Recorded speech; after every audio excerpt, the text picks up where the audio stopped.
Emmanuel Le Chypre, bonsoir. Bonsoir Claire. Alors François Hollande a affirmé ce soir que l'accord trouvé sur le budget européen était le meilleur compromis possible compte tenu des circonstances un peu difficiles de faire plus longue de mois. Oui, c'est quasiment impossible, mais vous savez, ce genre de phrase, c'est un grand classique de ces négociations européennes dans lesquelles finalement les dirigeants mesurent leurs égos pour des queues de cerise. Ça ressemble finalement un petit peu, vous savez, à ces réunions de copropriétaires là, qui durent des heures où chacun vient défendre son petit chacun pour soi et puis on oublie finalement les grands projets qui seraient dans l'intérêt de tous. Alors là, la bonne nouvelle, c'est qu'on est quand même arrivé à un accord sur la période donc 2014-2020, mais c'est quand même la seule bonne nouvelle de ce budget européen puisque ce n'est ni un budget de croissance, ni un budget de solidarité, ni un budget d'avenir. C'est pas un budget de croissance parce que pour la première fois dans l'histoire de l'Union européenne, c'est un budget en baisse, 3% par rapport au budget voté sur la période précédente.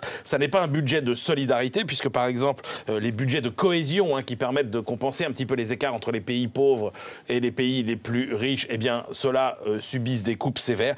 Et puis ce n'est pas un budget d'avenir parce qu'on taille massivement dans les fonds alloués à toutes les dépenses d'infrastructures, notamment dans les interconnexions électriques ou numériques, par exemple. Et ça n'est pas un bon signal, évidemment. Alors finalement, à l'issue des négociations, qui gagne et qui perd? Alors incontestablement, le Premier ministre britannique David Cameron peut être considéré comme gagnant, puisque François Hollande, malgré son engagement de ne pas consentir de baisse de dépenses ou d'économies qui compromettraient l'économie, bien a dû accepter la baisse du budget. Les pays qui bénéficient de rabais aussi sont gagnants puisqu'ils gardent leurs rabais, le Royaume-Uni, l'Allemagne, les Pays-Bas, le Danemark. Les perdants, c'est les fonctionnaires de Bruxelles qui vont devoir se mettre au régime sec parce qu'on réduit là encore leur train de vie. Et puis la France limite la casse finalement puisque ce qui était l'objectif principal, c'était pas trop de réduction du budget de la politique agricole commune. Et bien là, François Hollande a eu gain de cause.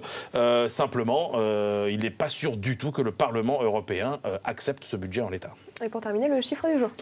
Eh bien, c'est le boom en 2012 des nouveaux détenteurs de téléphones portables. Plus 4,5 millions de clients supplémentaires pour les grands opérateurs, nous dit l'ARCEP dans son rapport qui est sorti aujourd'hui. 73,1 millions de Français ont un téléphone portable. Donc ça fait plus d'un par personne, puisque nous sommes que 65 millions. Un bond qui s'explique notamment par l'arrivée de Free qui a sérieusement aiguillonné la concurrence. Merci Emmanuel Le Chypre. C'était l'écho du soir sur BFM TV.